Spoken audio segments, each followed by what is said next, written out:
What's going on, guys? So, the Game Awards has finally came and went. I know I'm a few days late talking about it, but I did stream it, and going forward, if I can spare a chance, I'm going to try to take off and stream it still, because it's a great, I think it's a great thing for my subs and stuff to come by and us chat and watch them live and enjoy them. So, I tried to have everything set up to the best of my ability, and things kind of went off pretty well. A lot of the games I was pretty excited to see, Witcher 4, which I know has gotten a little hate, and I'll get to that here in a little bit. Onimusha is coming back. I think that's really cool for the fans of Onimusha. I've never been a player of it. Not that I don't think it's good, I just never really got into it, and I kind of forgot it existed. It's never been a game, right there in front of me. I've never owned it. A buddy of mine owned it. He showed me some gameplay when we were like 13, 14 years old, and it was really cool. But I never got around to buying it. I was like, yeah, no, I got Devil May Cry. That's fine. Which was a close second to me. Or, at least good enough. Like, that's what I looked at and compared it to. And I thought, you know what? It's all right. I'm not worried about something, the same gameplay with a new story. I wasn't too worried about that. Which was a big problem for me as a kid. I was always very, hard struck on if the gameplay was pretty similar, I didn't care. I had my game. That's what mattered. We'll say Final Fantasy VII, for instance. It came out, and I absolutely loved it, and Final Fantasy started taking off for me. With that being said, Legends of Dragoon just did not appeal to me because I had Final Fantasy VII. That was my baby, and I didn't care about Legends of Dragoon, so the comparisons were pretty close to me. And, obviously growing and getting older, I realized, yeah, I was a bit of a fool, and I needed to give a lot more games a chance. So yeah, once I hit about my 20s is when I started enjoying games a lot more. But what I wanted to talk about is a little bit of the goofiness that I'm seeing, which is a lot of people hating on a lot of things. Now, I myself did not agree with the Game of the Year, but that's just my opinion. That's all cool, man. It's all good if you didn't, if you wanted Astro Bot to win. And also, if you didn't know my video that I did on it, got a lot of hate because they thought, because I said it was okay, that I didn't like the game. The game was great, easy to pick up. I enjoyed it. The levels were fun. There was a few nitpicks that I think are genuine nitpicks. Even some people that I work with that watch my videos and watch my kind of like my breakdown of it, even agreed with my negative, the negative aspects of the game that I mentioned, which was side levels, completely cutting your game off. Not cutting the game off, but cut the level off. You go to the side mission, go do the side mission, then you got to restart the original mission you were doing or the original level, which just breaks you out of the game that you're doing. I always thought it'd be cool if you just went to the side game, then you came back and could start back where you were at. But you didn't. Or have it at the beginning or the end. Those two were fine because you could beat the game, then go back through it and run through it real quick and get to the end and just do it. But, like I said, it was a bit jarring when that happened, and that was the only hate I had towards the game. And a lot of people got mad because I compared it to Mario. It is comparable to Mario. It is just as fun. It has the same... it's got the same feel. I'm not saying it is Mario. I'm not trying to say... I don't know, there was a few people that said, well, comparing it is stupid. I only compare games to let other people know what they're looking forward to. Okay, it is a PlayStation Mario, and it's a great thing. It is, like I said, and a lot of people started agreeing here lately now, that, the comparison is pretty, accurate. And to top it off, PlayStation people finally getting to play a Mario game when probably a lot of them don't have Nintendo Switches, are just gushing over it that it won Game of the Year. And I agree, that's exactly what happened. It's still a good game. I think people completely forgot. I just said it was okay because it just came and it went for me. I played it. I enjoyed it. It was nostalgic. I liked all the levels that were different, that were actually PlayStation games. They were great. There was nothing to hate on it. I just was like, yeah, this is a good game. That's it. There was not much more to say on it. But of course, if you obviously it makes sense that my video got hated on because I just didn't give it 10s across the board. And that was just me. I didn't say it was a bad game. I disagree with the Game of the Year position, but it's not like I didn't think it could be Game of the Year. It was completely fine. Like, my Game of the Year I was struck between two, which Final Fantasy VII, I'm going to be biased. I love it. I thought it was great. A lot of people said it didn't really bring anything to the table. I thought it did terrific. The gameplay was a little bit more action-y compared to the first one. A little bit more was brought in. The story was added to. The entire thing was great. That's just me defending it. And then Sun Wukong was a pretty good, nice twist. And yes, it's still 100% a Souls-like game, but it had a bit of a twist to it. Some of the, fights were a little bit different. It's hard to say, but playing it, it just felt a little different than all the other ones. And it was, to me. And it was fantastic. I liked it. By all means, I definitely had my fun with it. And I streamed the entire thing. It was fun.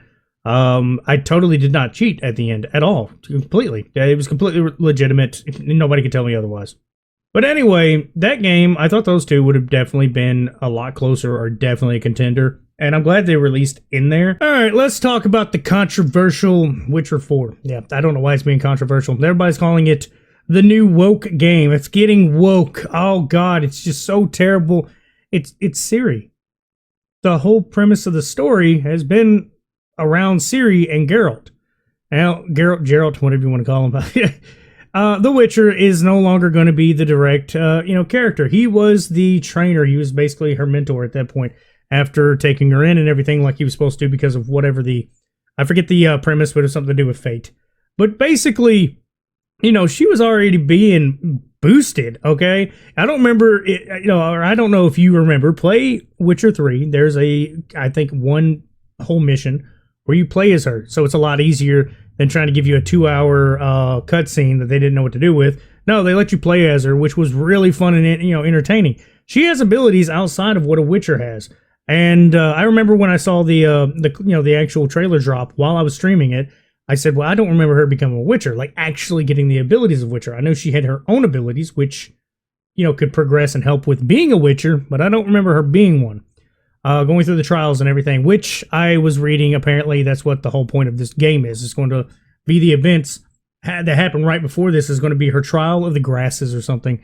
And it's what gives her the ability to do what Witchers do, which mutate her to be able to drink these, potions, which would kill normal people, but they give them extra innate abilities from like what the monsters they are hunting have, like night vision and some other like different little bitty abilities. If you play the game, you'd understand. If you read the books, you would understand even more. I myself am too casual, and honestly, I just play the game for the action, and not to mention some of the things you can do to set up the fight. Don't get me wrong, I played it on an easier level, so I can't even remember. I think I played it on easy because I was getting annoyed, but I didn't realize I was under leveled for a lot of things, so that's my own stupidity. I get change, irritates people. We'll use Ghost of Tsushima, for instance. We didn't get a proper sequel to it, which I myself am not happy about. I wish we would have got a proper sequel for it. I think his story wasn't 100% over to me, but they feel like going forward, and I'm going to let you know Sucker Punch makes some pretty banger games. The worst game they made, at least to me, and it still graphically is amazing, but it wasn't as, I don't know, it just didn't resonate as well, was Second Son. And it's still a good banger game, okay? I don't know if you've played it today. The graphics still hold up. The gameplay still pretty well holds up. It's just I didn't like the abilities as much. Him being a leech was cool, but that just wasn't it. So I would have to take, with Ghost of Tsushima, they're going to make the proper decision going forward. For it just being a woman samurai and people getting, complaining about that, I think you forgot about Ghost of Tsushima. They had women in there that were samurais that helped you out. There's a whole thing. There's literally just nothing but a bunch of protagonists that are helping you, or second to the protagonists that help you. So for Ciri to be the main person, I'm down for it. I'm ready to see what she can do with her powers mixed with Witcher, mutagens and whatnot. I hope they still have some of the complexity that the third one had, where if you did certain mutagens and you mixed them to make bigger ones, which is a good system in any game to me. Okay, they had it in like Diablo's done it. The game I think I've been streaming not too long ago, Shadow of War had it, where the crystals, you merge them to make bigger ones to have increased percentages on XP or damage, whatever, because the first one would be 5, then it's 10, then it's 20, whatever it is. And The Witcher was one of the earliest ones I ever played that had that I actually played. Like Diablo 3 I played a lot of, but I didn't pay much attention to mixing them to try to make bigger gems. I mainly got played through that because the story was just cool, so I didn't really pay attention to late game stuff. But The Witcher was the only one where I really, like, with my playstyle, mapped everything out just to be as strong as what my play type would be, which was stupid. Okay, my play style is stupid. I am not good at the games that I play. I don't utilize every little thing I do most of the time. Up until recent, I started playing games to where I could utilize abilities to make the game easier. Normally, I just go head on and completely ruin the experience for everyone, and I just tried to just DPS things and tank it. I am just me dumb, me hit X. And that's the fun thing about Witcher. It offers that. Now, you have to be a little smart because there's certain creatures that you have to have your runes set up basically around you to be able to attack them there. Silver works, and standard swords made of steel. A bunch of different things work better than others. So you can't just be completely dumb like me.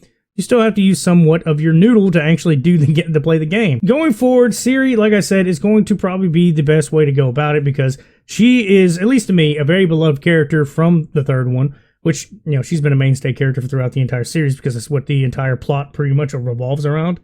And to be able to see her with Witcher abilities and all this is going to be fantastic. The other thing that I have to say that's kind of bothering me is people saying that her character design looks too mannish or looks different. Yeah, she's older. She went through trials. She probably changed a little bit. She's also a little beefier. I didn't really see a difference. I thought it was her as soon as I saw the face. I was like, which I said her name wrong like 2 or 3 times. But I was like, yeah, that's Ciri. By the time I got her name right, I was like, yeah, that's Ciri. Dude, it's going to be really cool. I can't wait to see what her style is going to be like. As long as they keep core components the same, which would be like your 3 choices essentially, and I'm breaking these down very minimal. Okay, there's definitely a lot more to it.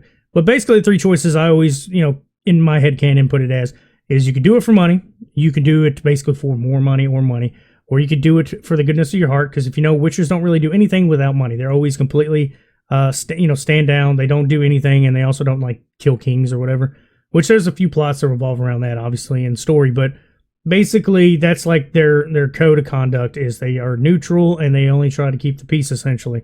And they do it for money, because it's the only way they can keep their business alive.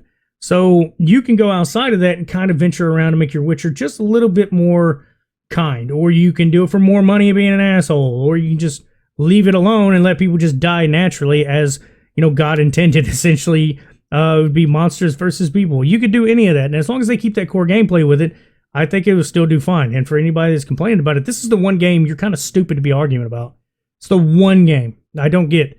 I seen another game, which is the announced game from Naughty Dog. I don't know how I feel about it yet. It's Naughty Dog. They're going to have a banger, so I'm definitely going to be looking more into it. I don't think because the character is a shaved head lady that it's going to be a huge issue. I don't see the problem yet. Until I see that it looks like it's going to be bad writing or wokeism, I'll go ahead and just wait it out and see, because they've done nothing but good, great games. And this one's going to be a sci-fi space exploration where you get your own chainsaw, like, saber sword.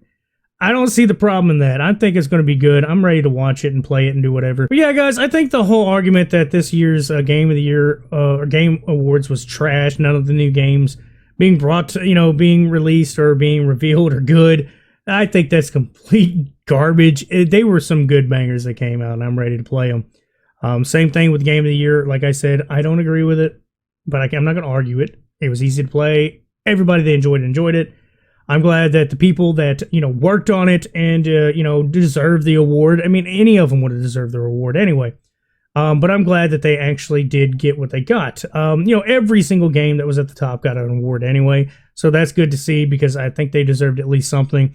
I think right now is like, it's a terrible thing to talk about the games are getting bad. There's a lot more games that are getting mainstream attention. A lot more games are getting the attention you don't normally see. So what I think it is, you're just seeing all these little tidbits, and normally nobody would hear about them.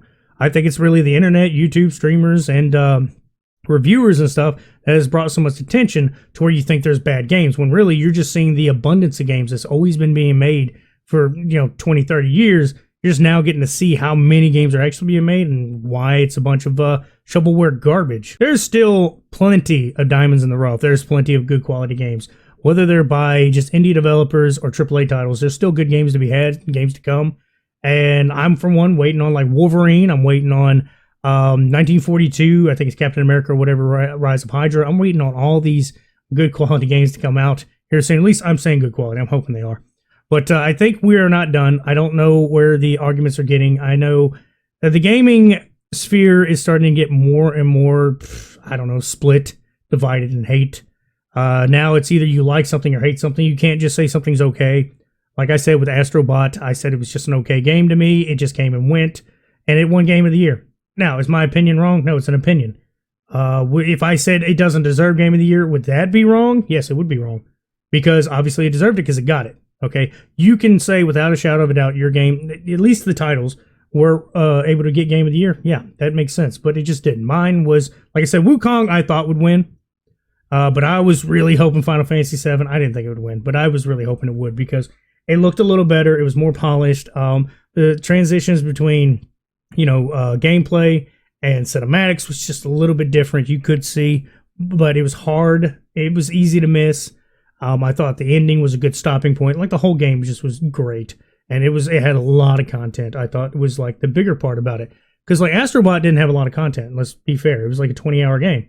Now, don't get me wrong. I'm not going to sit there and say a 5-hour game can't get Game of the Year award because it didn't reach 60 hours of gameplay. No, that would be really stupid, and it just puts a really bad checklist for games to have to go through, and then we just have a plethora of garbage, even more than what we have. But I think I'm done ranting. Yeah, y'all have a good one.